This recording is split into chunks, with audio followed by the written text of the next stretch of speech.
Do you feel like you are triggered when people talk about weight loss and it's really, really annoying and frustrating? I also feel triggered. I also feel annoyed, especially now that I've lost the weight and I keep it off with relative ease because they're doing it all wrong. It's like watching somebody painfully doing a task that you know could be done so much easier and better and effective. So I feel your pain. And that is why I have this podcast. And that is why I have a lifetime membership. So today's podcast is Summertime Body Love, which I did on purpose because it is a little bit triggering and you'll be so surprised at what we're going to be talking about. So I can't wait for you to listen and to do the worksheet that's attached. It's going to be really helpful to ask yourself a lot of questions and see what's happening. So you're going to be really surprised by actually what I'm sharing today and how do we love our body and what does that look like. And so if you're listening to the podcast, you can download the workbook for $9, register for the class, which is going to be at the end of June, 24th to 27th. If you're listening to this after, you can get the replays, but also, if you belong in my private Facebook group, you can register, you can get it for free. In the life of one of my members, because that's really important to me that you can see how everyone's lives are affected by the work that you do for yourself. So this is about a member who she was missing her family and her family lives all over Canada. So in the past, she would really spend a lot of time asking different people what days would work for them and kind of making sure that she didn't bother anybody too much and trying to accommodate everyone's schedule. And with 5 different locations, 5 different family members, that gets really complicated. And she was able to do that with so much less stress. The fun part about that is that everyone benefits because she's not needing them to be a certain way. She just shows up powerfully and they just get to enjoy her. Dan Sullivan talks about this concept of being the buyer and the seller. So that it's a really hot market and you have this hot commodity of this house that in a really great location, all these people want it. You have a certain level of confidence. I have this asset that you want, and also lots of other people want it. I have the higher advantage. So that's what's happening with my members, because they are seeing their value. They're seeing what a strong and amazing asset they are to the lives of people, the lives of their family members. So they show up so much more confidently. They can say what they want to say. They're not worried. I had a client yesterday talking about how she still feels in fear of her kids because she has a friend whose son has disowned her. So she's always feeling like he could do that to me. She's not seeing her own worth. So that was a huge win. Let's dive into Summertime Body Love. I listened to this one podcast and it's also a YouTube. That's kind of where I got the idea from. I really like watching them. There's the 2 people that do it. I like watching them. I feel connected to them. But there are times when I don't have time to watch it because it's usually an hour. So if I don't have a lot of time, I will just listen to the podcast because I know how to speed up the time. But if I'm just doing other things, then I can watch. Maybe if you want to listen to me faster, I think I talk kind of fast, but you can listen to the podcast. But the YouTube, we can each other. As I do the YouTube for those who are on the podcast. If you go over to my YouTube, then you'll see me and you'll see the worksheet. I always have the worksheet beside, so then that way you actually know what I'm talking about. So if it's worth it to you to print it off, then you can and do the work. Or you can just have it on your screen and do it and put it on pause and do the worksheet right here. So I just wanted to let you know some options. But so on the YouTube, I'm showing you the Summertime Body Love workbook. I really am a huge fan of workbooks because obviously my 10 years of being a school teacher, I know the importance of sitting, reflecting, learning. We all learn in different ways. What I like about the way that I structure these workbooks is it helps you to start being engaged with yourself in something that's hard. Take you from where you're at, and I encourage you to really go into your own brain.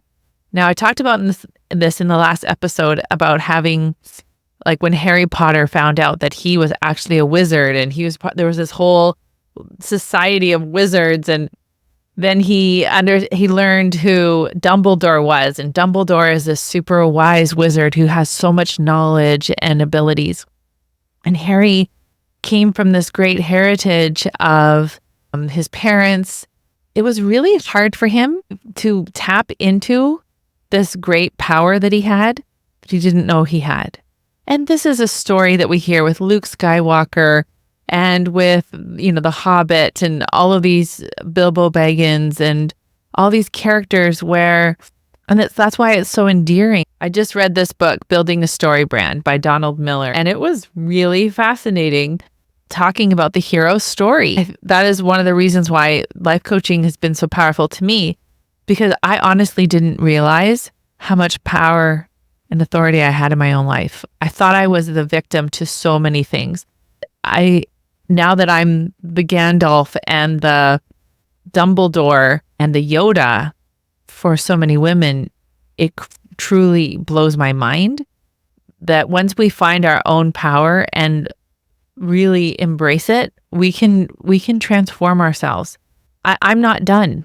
I'm not done my transformation. In fact, I'm always evolving and growing, but it's so exciting to me because I know that I can. I just have to go deeper and deeper. And just like if we were going deep sea fishing, right? At the surface, you can kind of see the little fish and you can kind of take care of things, but the deeper you go, the harder it is, but the rewards are greater and greater. Well, that is one of the reasons why I do this podcast, is so I can help you see the possibilities, because if you don't even know that it's possible, then you can never transform.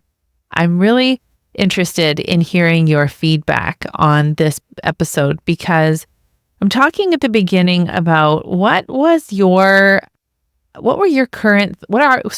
what are your thoughts about your body or about your life or about your productivity, your trustworthiness? We're not just talking about body, right? That's just a circumstance. We can talk about how many quilt projects we start and we don't finish. We could talk about the quality of relationships we have with people. We could talk about your mental health. Like, are you constantly having anxiety or depression? Are you numbing yourself out with social media?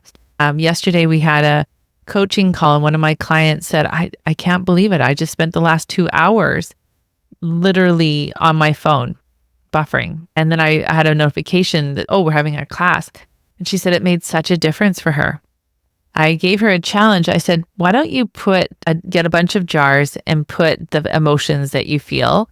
So you can get 20 jars, 20 different emotions. And every time you feel one of those, you can put a little marble or something in there.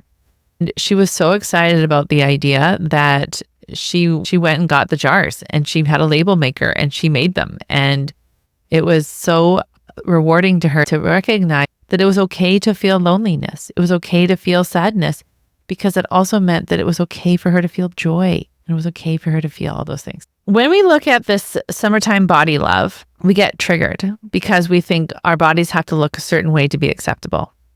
Amazing. So good that we got triggered by that, because we know inside of us instinctively, like Brooke Shields, or I don't know, I'm just thinking of like famous Naomi Campbell. I think that's a famous model.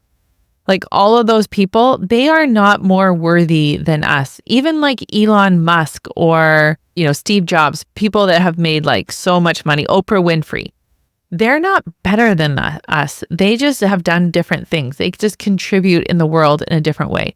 But their worth, their value. The problem is when we think that our body has to look a certain way for us to be acceptable, or we have to have a certain amount of quilt accolades or marital status, or the kind of address that we have, the kind of house or car, the kind of beautiful kitchen. When we buy into all of that, then we'll always feel in a deficit. And I remember one time, this is such a silly story, but it's a real story. I had 2 little kids at the time, and we lived in a small town. They were the jogging stroller, but I thought this would be amazing. I could walk, I could run, I could jog with the kids. I only had two at the time. We had to drive to the big city, and it was this big deal going to this fancy bike store. It was $550. And this is back in 2005. That was so much money.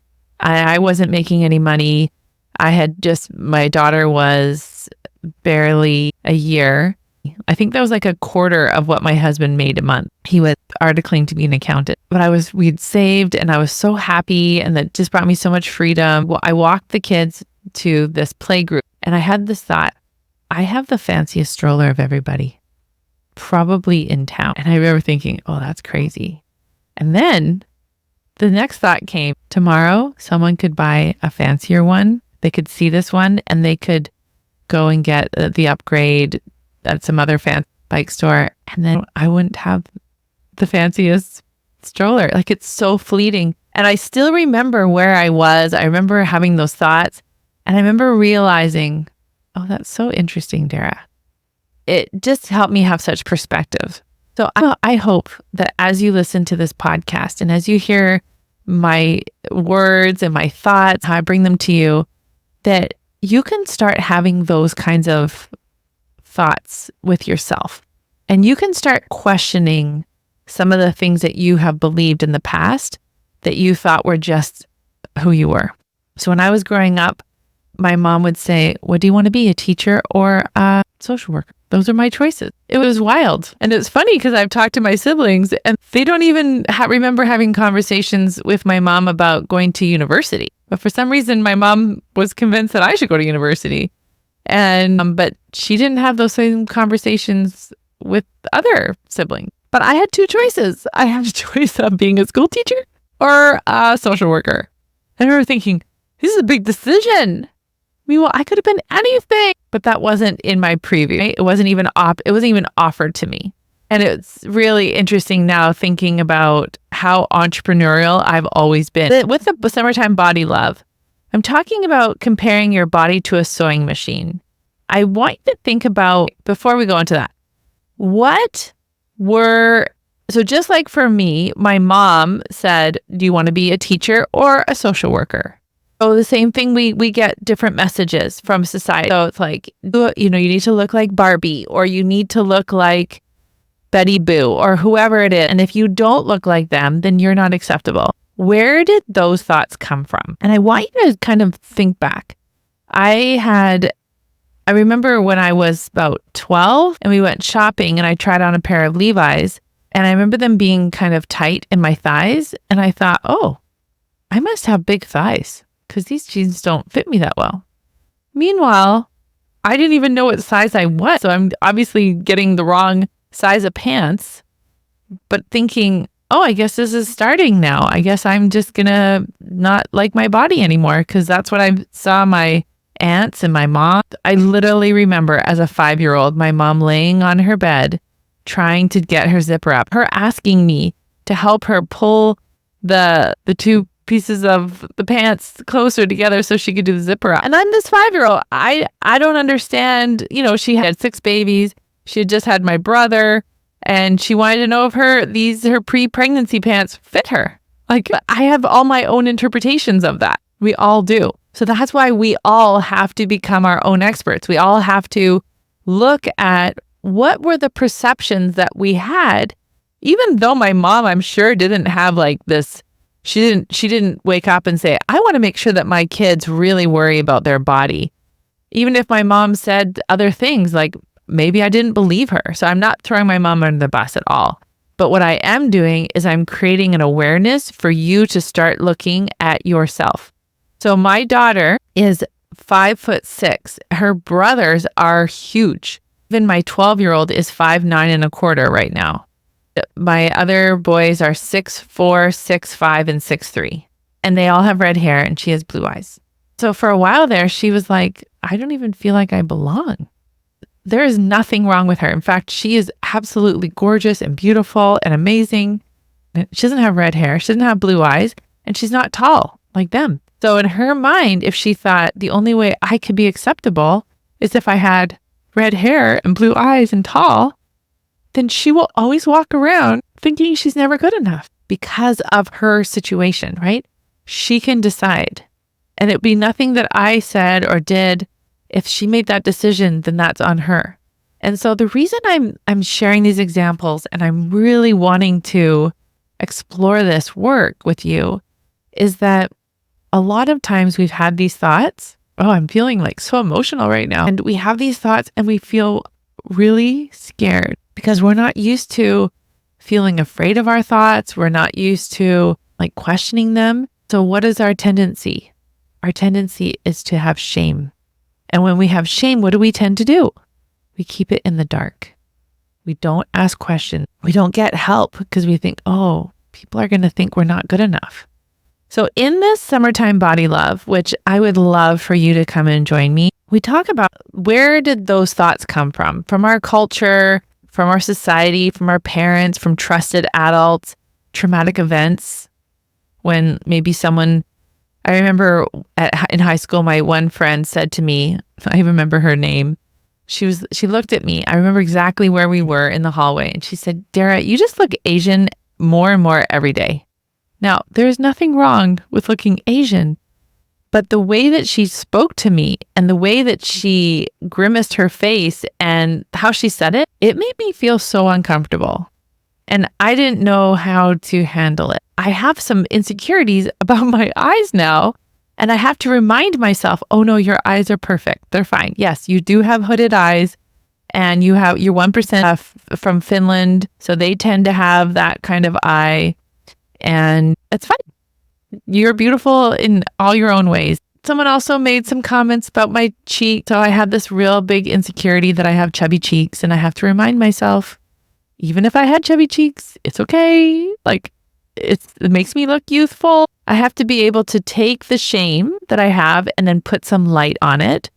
You've heard me once, you've heard me 100 times talk about shame is like mushrooms. They grow in the dark and they're fat or poop. So if we don't bring those shameful thoughts up and address them, then they're just going to grow in the dark and you're never going to move forward. So just those questions, really, really helpful for you to look at. And then what I do is I talk about what's going on in our brains. So our higher brains, our lower brains, and then what's the difference between a thought and a belief. So I'm going to walk you through that. Even if you're listening to this podcast after the course, you can get my master classes. They're all in the membership with all the workbooks, everything. There's just a treasure trove of materials and resources for you. And then really looking at where these instructions came from. One of the things that I would love for you to think about is when you get a sewing machine, first of all, when you get a sewing machine, how do you make the decision on what sewing machine to buy? My criteria for a sewing machine evolved as I became a better sewer. So when I started to learn free motion quilting on my regular machine, it ended up not being fast enough for me, because that is one of the tricks. When you're learning free motion quilting, the more you can speed up, the better actually you can be at doing it. I got the Brother 1500, which is a semi-industrial machine, which is really fast. And I quilted on that machine for about a year professionally for people and really got good at quilting on a domestic. I didn't need buttonholes. I didn't need fancy stitching. What I really needed for that machine is I needed speed. And I also needed a wider arm. It has a 9-inch throat. So what is the criteria that you want for the machine that you buy? Now, when you look at, you can compare a sewing machine to your body. I want you to think about, so what are the criteria you're looking for when purchasing a sewing machine, and why are those important? I want you to ask yourself, what is your operating manual to take care of you? Because when you buy a machine, there's an operating manual. And we go into detail in the course on like what are the ways that you take care of your body. In an operating machine and the sewing machine, they'll have different like warning systems, like if you're running out of thread or if it needs to be oiled, going through that. Now, and then I give 6 tools to help you to do better at your taking care of your body. I'm just going to share a last thought. As a recovering perfectionist, and I know a lot of you listening to this also are perfectionists, and there's that thought about like throwing the baby out with the bathwater. Where that came from in my mind is I think about how if things are not going well, you're like, I just have to start again. This is so terrible. Why am I so bad at this? Instead of just wanting to throw everything away and starting fresh, what we need to really focus on is slowing down and saying, why isn't this working how I want it? Why is it a struggle? Why aren't I getting the results that I want? Why do I keep eating that Ben and Jerry's at 10 o'clock at night? Why am I constantly, fighting with the scale or having these issues? Like, why am I not closing the loop on these things? Why am I not getting resolution? And chances are it's because you keep avoiding it. When you have these triggers, like my title of Summertime Body Love, or you're triggered by some weight loss something, my question is like, why is it a trigger? What negative feelings are brought up because of it? What can we do to start really looking at why is this such a problem? All right. I love this so much. This conversation is so important. And I want to invite you to continue on talking to me about it and really looking at where these struggles are coming from. And I promise you that the tools that I have in my program, they will help you overcome all of them. I never dreamed in my wildest imagination, and I have a great imagination. I actually love writing stories. I love being super creative. I was in the theater in high school. I never imagined that I could have the life that I'm living right now. It never even occurred to me that I could create what I'm creating every single day. And I'm living a life that it never even occurred to me. And I'm so glad that I finally got these tools to help open up my mind and my possibilities. And I want that for you too. So if you're interested, first of all, register for Summertime Body Love for sure. And secondly, my membership is truly life transformational. And if you have any questions whatsoever and you want to meet with me on a 20-minute consult, I'm super happy to do that. All right. Take care, everyone. Bye.